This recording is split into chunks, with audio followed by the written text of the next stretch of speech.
a leader of an organization, how are you not close with the stars of the organization? And the dilemma right now in the WNBA is that the star players, the Asias, the Stewies, the Sabrinas, the Caitlin Clarks, they don't have a good enough relationship with the leader. The Nafisas, they don't have a good enough relationship with Cathy Engelbert. She came in and she wants all the credit for everything, but there's not enough communication between the leader and between the players. And now you got to revolt. Now everybody in the W is like, hold on, we want you up out of there. But I think the best thing I heard is, how can you negotiate if you don't communicate? And the dilemma is there's not even a negotiation, a quality negotiation right now between the players and between the W, because there's not quality communication right now between the players and between the executives for the W. Adam Silver just shook the WNBA to its core. He officially axed Cathy Engelbert. That's right, the very commissioner who once implied Caitlin Clark should be grateful is now out the door, gone like yesterday's headlines. This move changes the landscape entirely, and the league is buzzing like never before. But here's the question, was this firing already too late? You should resign.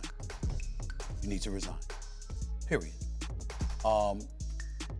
Reason I say that, doggy, is because when a player, any player, but especially one of that magnitude, attacks you publicly like that, that weak-ass statement Commissioner Engelbert gave is not good enough. And I'm gonna say it, it was a weak-ass statement. Could you imagine somebody directing comments and criticisms at you, taking conversations they've had with you directly and telling the world what you said? And did you see that statement Commissioner Engelbert gave? If that, I mean, she basically provided no defense of herself. I mean, I don't have the statement directly in front of me, y'all. It's mischaracterization. A mischaracterization. She was disheartened. I'm disheartened at the mischaracterization. What? What? Here it is. Cathy Engelbert is out, fired, shown the door, pushed right out of her commissioner's seat and straight into unemployment, all because she just couldn't keep her opinions about Caitlin Clark to herself. Well, let me clarify first, because it's proxy season, right? No CEO do you just put the base pay in there. You put their bonus, you put their stock options, you put everything. Caitlin has the ability to make up to $500,000 just in WNBA wages this year. So of course they're just looking at a base which is collectively bargained, and actually it's low because she's the #1 pick. She'll make a little more than that, but she also has millions and millions of dollars of endorsements. She's actually, because she declared to become pro, her endorsements are higher in dollar value. She has a global platform now, not just a US platform. So she's going to do just fine, as will the top players in the league, as every league does. Also, there's comparisons to the men. Those men's leagues are 75 to 120 years old. We're tipping off our 28th season. I would say if you looked at them 28 seasons in, we're further ahead. But I realize we still have a lot of work to do, and it's all about the ecosystem. This is the same commissioner who actually suggested Caitlin Clark should be on her knees thanking the league, as if that was clever. The same commissioner who turned a blind eye while players like Nafisa Collier threw elbows, let referees ignore obvious fouls, and then acted surprised when fans lost it over the product. Now the NBA finally drew the line. Adam Silver, the ultimate boss, stepped in and made the call, and honestly, it was way overdue, because when stars like Nafisa Collier are publicly calling you out, Sophie Cunningham labels you delusional, Lexi Hull joins the revolt, and a massive fan base is ready to walk away, your job isn't just shaky, it's over. Let's take a step back and rewind for context. Thank you all for your time today. I have prepared a statement that I would like to make before taking any questions. All right. So first of all, I'd like to congratulate the Mercury for advancing to the finals. And I want to be clear, this conversation is not about winning or losing. It's about something much bigger. The real threat to our league isn't money, it isn't ratings, or even missed calls, or even physical play. It's the lack of accountability from the league office. Since I've been in the league, you've heard the constant concerns about officiating, and it has now reached levels of inconsistency that plague our sport and undermine the integrity in which it operates. Remember the remarks that sparked all this chaos? During her exit interview, Nafisa Collier didn't hold back. She tore into Cathy Engelbert. She called the WNBA's leadership the worst in professional sports, claiming Engelbert brushed off injuries, ignored players, and acted like everything was fine even when the officiating was a complete disaster. And then came the blow nobody saw coming. Engelbert told Collier that Caitlin Clark should be thankful the WNBA even exists, because without it, she supposedly wouldn't have anything. At Unrivaled this past February, I sat across from Cathy and asked how she planned to address the officiating issues in our league. Her response was, well, only the losers complain about the refs. I also asked how she planned to fix the fact that players like Caitlin, Angel, and Paige, who are clearly driving massive revenue for the league, are making so little for their first 4 years. Her response was, Caitlin should be grateful she makes $16 million off the court, because without the platform that the WNBA gives her, she wouldn't make anything. And in that same conversation, she told me players should be on their knees thanking their lucky stars for the media rights deal that I got them. That's a mentality driving our league from the top. We go to battle every day to protect a shield that doesn't value us. The league believes it succeeds despite its players, not because of them. Seriously, Cathy? Caitlin Clark was packing arenas in college, landing sponsorships before even leaving Iowa, and drawing more viewers for a single game than some WNBA playoff matchups ever manage. And your brilliant advice? That she should be grateful. That's like telling Taylor Swift she should thank a local karaoke bar for giving her a mic. She's got a $16 million deal because of the platform the WNBA gave her. It is the single dumbest thing ever said by a sports commissioner in American sport. It's unbelievable, and that kind of arrogance left Adam Silver with no choice. Let's be real, Caitlin Clark revitalized the WNBA. She brought in record attendance, skyrocketed ratings, attracted major sponsorships, and drew in waves of new fans. Instead of protecting her and making her the centerpiece of the league, Cathy Engelbert allowed her to be roughed up game after game, and anyone brave enough to complain about the officiating got punished. Even Indiana Fever head coach Stephanie White was fined just for agreeing with Cheryl Reeve. That's how out of control it had become. Coaches couldn't speak the truth, players couldn't speak the truth. Fans pointing out the nonsense were labeled toxic.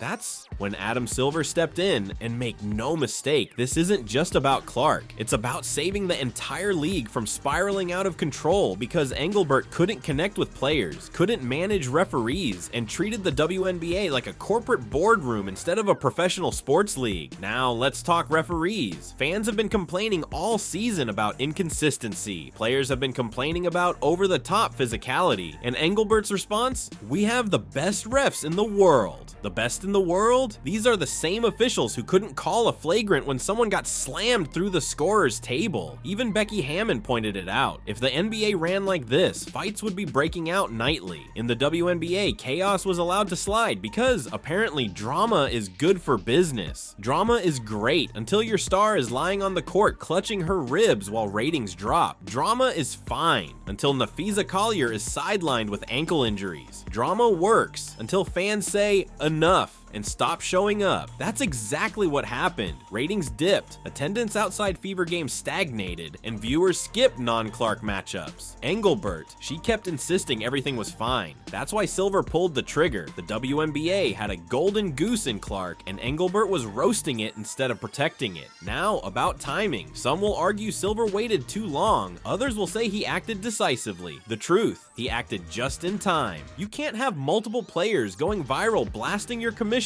MVPs calling leadership negligent, and a fan base threatening to walk away. This firing wasn't just about punishing Engelbert, it was about saving the league. Let's be honest, Clark is the WNBA's cash cow. She's why networks signed huge media deals, why advertisers suddenly cared, and why arenas are packed. Without her, the league is back to begging for a Tuesday night slot on ESPN2. Engelbert had the audacity to belittle her, and now she's out. Don't give Silver too much credit for suddenly realizing Engelbert was failing. Players and fans had been warning about this for months. This action wasn't about morality, it was about money. Sponsorships were at risk, fan boycotts were looming, and rival leagues like Unrivaled were gaining attention. If Clark had ever walked away, it would have been catastrophic. Silver couldn't let it reach that point. Cathy Engelbert is gone, and now the league faces a critical question. Who replaces her? This isn't just about hiring someone with business sense. The next commissioner needs basketball knowledge, an understanding of players, players and the ability to build trust. They must restore faith with players, making them feel valued, and with fans, making them feel respected. Anything less risks repeating the mistakes that nearly cost the league everything. And let's be real, this is no easy fix. Engelbert left the league in shambles. You've got frustrated players, disheartened fans, referees with zero accountability, and a league office more obsessed with PR spin than the actual game. Whoever steps in next is going to have to start with officiating, because until that's sorted, nothing else will stick. Now let's return to Caitlin Clark, because make no mistake,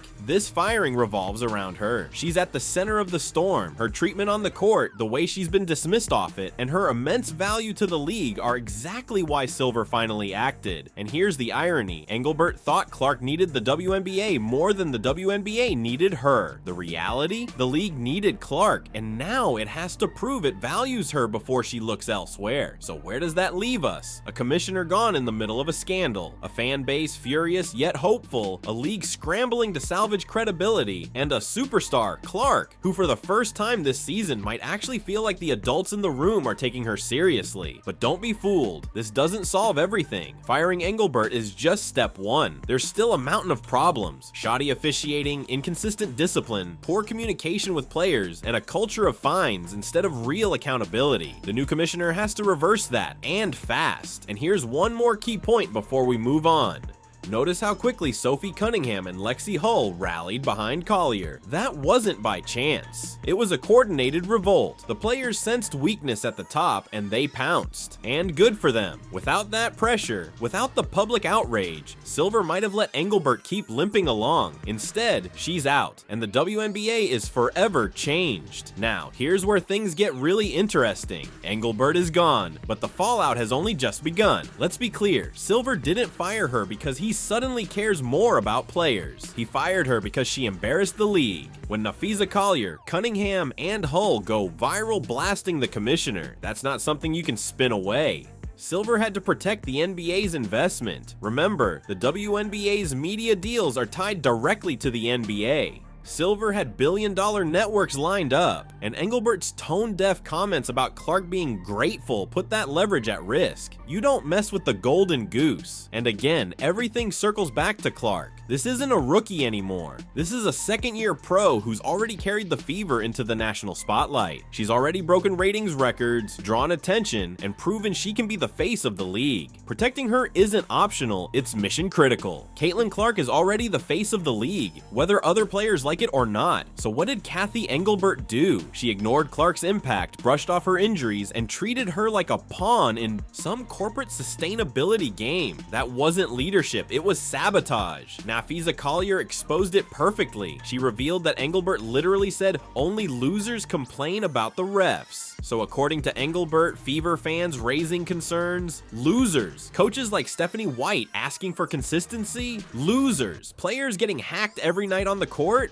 losers. That was her mindset. Then Engelbert went even further, claiming Clark's endorsements only exist because of the WNBA. Give me a break. Clark had national sponsors before ever stepping onto a WNBA court. She was arguably the most marketable college athlete since Zion Williamson, selling out arenas coast to coast. The league needed Clark, not the other way around. And that arrogance, that complete disconnect from reality, is why Engelbert is out of a job today. Here's where Adam Silver played it smart. He didn't just let Engelbert quietly resign. He fired her. He made it crystal clear. The NBA had lost confidence in her leadership. That sends a powerful message to players. The league office isn't untouchable anymore. Speak up, put pressure on, and you can create real change. Collier proved it. Sophie Cunningham proved it. Lexi Hull proved it. The revolt worked. But don't get it twisted. The WNBA still has major problems. Officiating remains a huge issue. Fans aren't blind. They notice the inconsistent calls, favoritism, and outright targeting. Firing Engelbert doesn't fix that. The next commissioner has to take charge and overhaul the system. Full-time referees, real accountability, transparency. Without that, nothing changes. Let's be honest. Referees have become the biggest story of the season. More than Clark's scoring, more than Boston's dominance, more than Angel Reese's drama. Every week, fans are talking about blown calls, unfair ejections, and questionable suspensions. This has to be addressed, or the league's credibility will continue to crumble. That really shows how badly the product product suffered under Cathy Engelbert. Now let's take a step back. The WNBA had a golden opportunity handed to it. Caitlin Clark, Angel Reese, Aaliyah Boston, and soon Paige Bueckers. The spotlight was finally on the league, but instead of capitalizing, Engelbert fumbled it. Ratings outside of Clark games are slipping. Players are frustrated, fans are furious, and rival leagues like Unrivaled are circling, sensing weakness. Adam Silver knew the stakes, which is why he acted when he did, because if Clark ever said, "I'm done," or jumped to another league, it could have been catastrophic. Imagine millions of viewers following her outside the WNBA. The NBA couldn't risk it, so Engelbert is gone. Now the big question, who comes next? Here's my take. The next commissioner has 3 priorities. 1. Fix officiating immediately. No excuses, no PR spin. Players need to trust they won't get hacked without a whistle. Fans need to know they're watching basketball, not UFC. 2. Value the stars. Clark, Reese, Boston, they are the product. Protect them, market them. Stop pretending the league is bigger than its stars. Without them, there's no league. 3. Build trust with players. No more fines for speaking the truth. No more dismissing injuries. No more arrogance. The commissioner has to be visible, approachable, and genuinely care about the people who make the league run. The WNBA cannot afford another Engelbert, and it barely survived this one. Now let's talk about the fans, especially Fever fans. They've been furious all season. They've watched their superstar get targeted, referees ignore obvious fouls, and their coach fined for simply speaking up. Finally, they're seeing justice, but it's only the start. Fans want consistency, transparency, and accountability. They want to know that when they spend their time and money on games, they're watching real basketball, not a rigged show. The reality is clear. Fans aren't loyal to the WNBA logo. They're loyal to the players. And if the league continues mistreating those players, fans will simply follow them elsewhere. Step 1, firing Engelbert is done. Step 2, making sure the next commissioner doesn't repeat her mistakes is critical. Adam Silver better have a plan because the league can't afford another misstep. Let's be honest, Cathy Engelbert's corporate approach was never the right fit. She was a boardroom executive, not a basketball strategist. Sure, she knew how to negotiate deals, but she didn't know how to connect with players. Yes, she secured big contracts and billion-dollar media rights, but what's the point if the product itself is unwatchable? That's the paradox of her tenure. On paper, she grew the league, but in reality, she alienated the very people who make it matter. That's why she's gone. Now, let's bring it back to Caitlin Clark, because make no mistake, this firing is her victory. She didn't have to lift a finger. Other players carried the fight for her, but the message is clear. Protecting Clark is protecting the league. Losing her would have been catastrophic. In a twisted way, Engelbert was right. Clark is the centerpiece. She was just dead wrong about who should be grateful. Clark doesn't need the WNBA. The WNBA needs Clark, and Adam Silver just proved it by letting his commissioner go. So Cathy Engelbert is out. Silver pulled the trigger, and the WNBA will never be the same. The big question now, will the next commissioner clean up this mess, or are we in for more of the same chaos? Drop your thoughts in the comments, and don't forget to like, share, and subscribe. Trust me, you won't want to miss what happens next.